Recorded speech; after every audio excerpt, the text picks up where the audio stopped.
सबसे बड़ी बात यह है कि अब जब घुसपैठिए खुद निकल रहे हैं बादल देवनाथ जी, तो एक्सपोज आप लोग हो रहे हैं।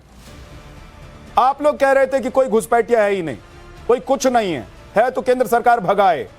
ये तो ठीक वैसे ही हो गया जैसे आप लोग कहते थे कि ये राम मंदिर बनाएंगे लेकिन तारीख नहीं बताएंगे। अब आप लोग कहते थे कि घुसपैठिया ये भगाएंगे नहीं, सिर्फ कहेंगे कि घुसपैठिया घुसपैठिया है। क्या बोल रहा है? राम मंदिर के खिलाफ हम लोग एक शब्द नहीं कहा था।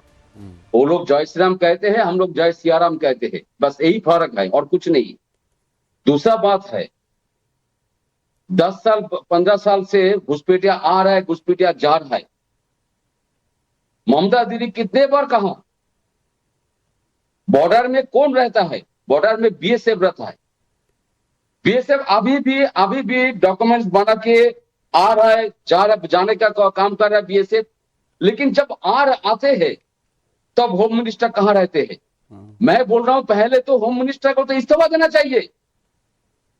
आप लोग तो चाहेंगे कि होम मिनिस्टर इस्तीफा दे दे। ये जो पूरा अभियान ऑपरेशन शुरू हुआ है ये हो ही नहीं।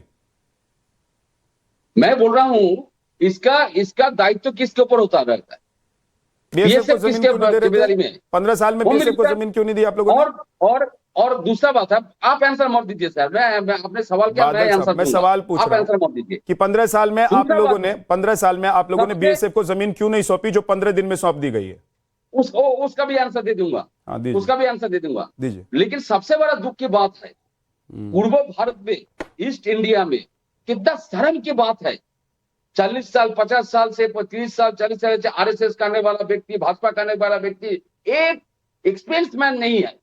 7 राज्यों में, वो असम में हो, बिहार में हो और बंगाल में हो, अरुणाचल प्रदेश में हो, जो 5 साल 6 साल में जो भाजपा जो कांग्रेस से या तृणमूल से गया पार्टी में ज्वाइन किया, वो लोगों को सीएम बनाना पड़ा।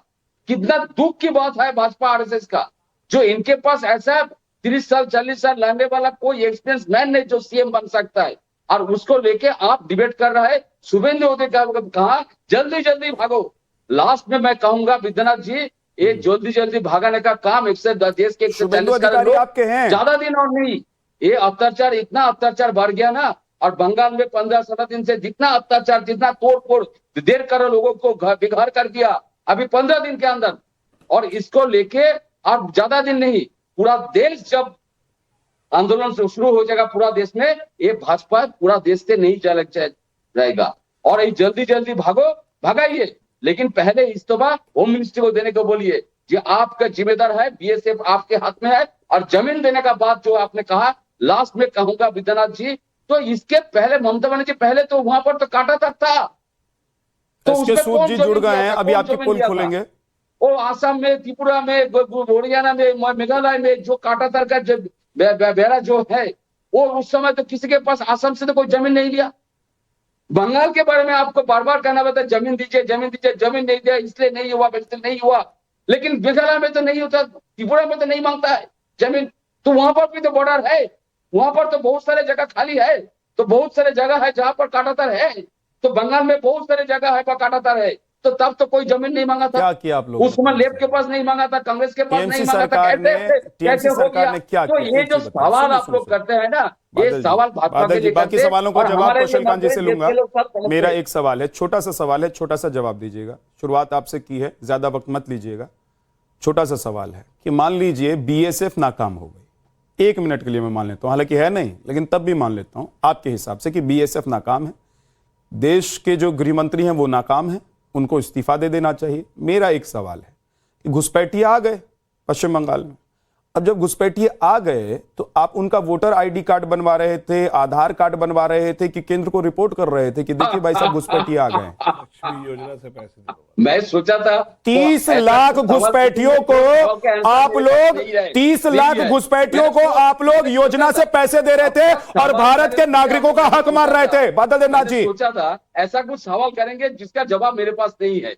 यार ऐसे सवाल मत कीजिए, ऐसा सवाल मत। क्या सवाल नहीं करूं? 30 लाख घुसपैठियों को पैसा दे रहे थे, उनका मुंह भर रहे थे, जेब भर रहे थे, पेट भर रहे थे। सुनिए ना सर, आंसर मत दीजिए, मैं आपको दे रहा हूँ 10 समय तो ज्यादा नहीं दिया, 10 सेकंड में दे रहा हूँ। बंगाल में 2-3 क्लब है फुटबॉल, जो ईस्ट बंगाल क्लब है वो बांग्लादेश से जो लोग है जो भाषा में कहते हैं बंगाली ना, दोनों अलग भाषा है लोकल भाषा में। वो ईस्ट बंगाल है, मोहन बागान जो एडीएसी मोहन बागान है। मेरे सवाल का जवाब दीजिए। 8 लाख जो हिंदू है, मेरे सवाल का जवाब दीजिए। दो बातें पूछिए मैंने आपको, जल्दी से बादल देवनाथ जी। पहली बात ये कि अगर बीएसएफ की नाकामी और केंद्रीय गृह मंत्री की नाकामी आप गिनवा रहे हैं, तो बताइए कि जो पश्चिम बंगाल में 15 साल में घुसपैठी आ रहे थे, क्या केंद्र सरकार को आप लोग रिपोर्ट कर रहे थे? दूसरी बड़ी बात ये बताइए कि ये जो 30 लाख घुसपैठियों को आप लोग पैसा दे रहे थे, जेब भर रहे थे, पेट भर रहे थे, मुंह भर रहे थे, वो क्यों कर रहे थे?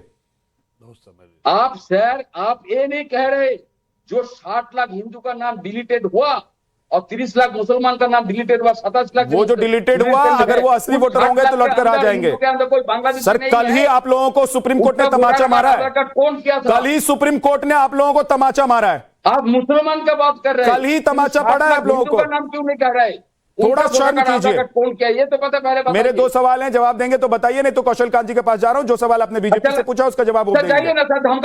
मैं धमका नहीं रहा हूं, मैं 2 सवाल पूछ रहा हूं आपसे। पहला सवाल ये कि अगर केंद्रीय गृह मंत्री, केंद्रीय गृह मंत्रालय और बीएसएफ की नाकामी हुई, घुसपैठी आ गए, तो क्या आप लोगों ने घुसपैठियों की रिपोर्ट केंद्र सरकार को की? एक बात। दूसरी बात कि 30 लाख घुसपैठियों को आप लोग क्यों जेब भर रहे थे, क्यों पेट भर रहे थे, काहे बसाए हुए थे, और ये जो देश की जनता है उसका हक क्यों खा रहे थे, बंगाल के लोगों का हक क्यों खा रहे थे?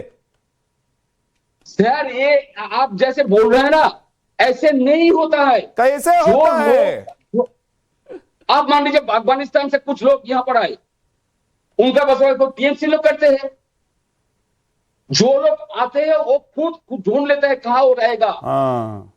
तो मतलब आपकी सरकार नाकाम थी, इसीलिए फुटबॉल की तरह आपकी सरकार को जनता ने इस बार गोल से आउट कर दिया। लेकिन आपको समझना पड़ेगा। जवाब दीजिए कौशल कांत जी। लोग आते उसका वोटर कार्ड से टीएमसी नहीं भराते। सवाल का जवाब आपके पास है नहीं, आए बाएं साएं इधर उधर जा रहे हैं आप, रुक जाइए विद्यानाथ।